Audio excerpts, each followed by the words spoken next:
د دنیا بهترین عمل هغه تاوان دی. د دنیا بهترین عمل چې دی هغه شکست دی.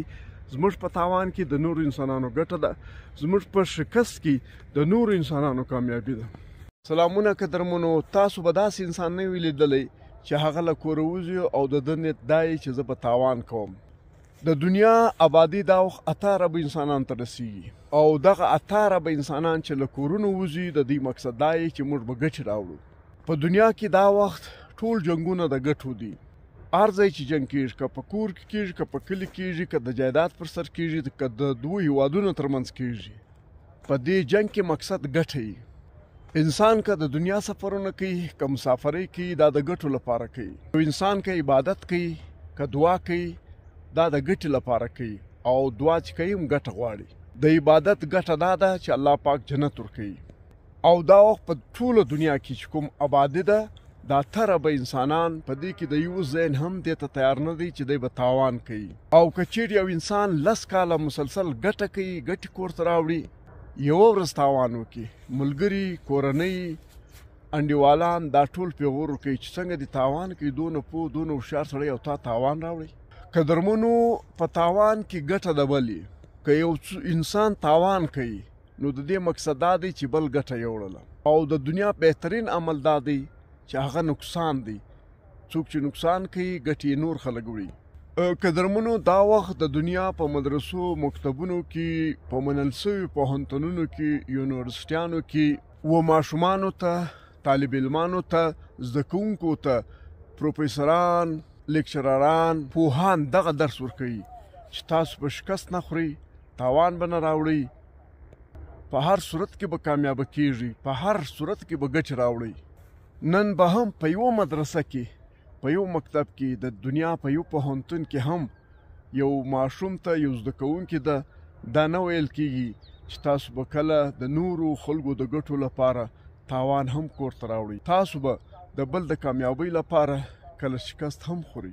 نو که چیرې موږ ته هر څوک د ګټو درس راکوي او دا وایي چې ته به خامخا کامیابه کېږي، نو په دې کوشش کې به بیا د ډېرو خلکو تاوانونه کېږي، لښکرونه به جوړېږي، جنګونه به کېږي. ولې ګټې چې دي، ګټه چې کوې په زرهاو لکاو انسانانو ته به تاوانونه رسوي، د دوی حق به خورې، د دوی د ژوند وسایل به قبضه کوي. دا وخت چې په دنیا کې کم تعداد، یعنی په 8 اربو انسانانو کې یو څو لکه انسانان د دنیا شتمن خلک دي، د دنیا ټول وسایل د دوی په لاس کې دي. او دا څو لکه انسانان چې دي دلته قوانین دوی جوړ کړي دي، پوجونه د دوی دي، واک اختیار له دوی سره دی، طاقت له دوی سره دی، پاور له دوی سره دی. د دنیا 8 اربه انسانان د څو لکو انسانانو غلامان دي. په نړۍ کې چې څومره انسانان وژل شوي دي یا وژل کیږي، دا د ګټو لپاره وژل کیږي، دا د کامیابۍ لپاره وژل کیږي. هر وخت چې جنګونه کیږي، انسانان وژل کیږي، یو فریق شکست خوري، بل فریق کامیابي ترلاسه کوي. یوه خوا تاوان وړي، بله خوا کامیابه کیږي. نو قدرمنو، دغه ویډیو مقصد دا دی چې موږ باید په راروان وخت کې خپل نسلونه تاوان ته هم تیار کړو. دوی ته ووایو که چیرته شکست خوري او بل کامیابه کیږي، دا د دنیا بهترین عمل دی. دوی ته موږ ووایو که چیرته تاوان راوړي او د دنیا په لکونو انسانانو ته ګټه رسیږي، دا د دنیا بهترین عمل دی. باید موږ انساني ذهنونه داسې جوړ کړو چې هغه تاوان ته تیار سي. باید موږ د دنیا ذهنونه، د دنیا د انسانانو ذهنونه شکست ته هم تیار کړو و تاوان ته هم تیار کړو. ولې په شکست او تاوان کې د نورو انسانانو، د لکاو نه، د کروڑاو نه، په اربونو انسانانو ته ګټې رسیږي. او په کامیابی کې کله چې ته ګټه راوړې، کله چې ته کامیابي ترلاسه کوې، نو په دې کامیابي کې د لکاو، زراو، کروڑاو انسانانو تاوانونه وي، د دوی سرونه ځي، د دوی نسلونه خرابېږي.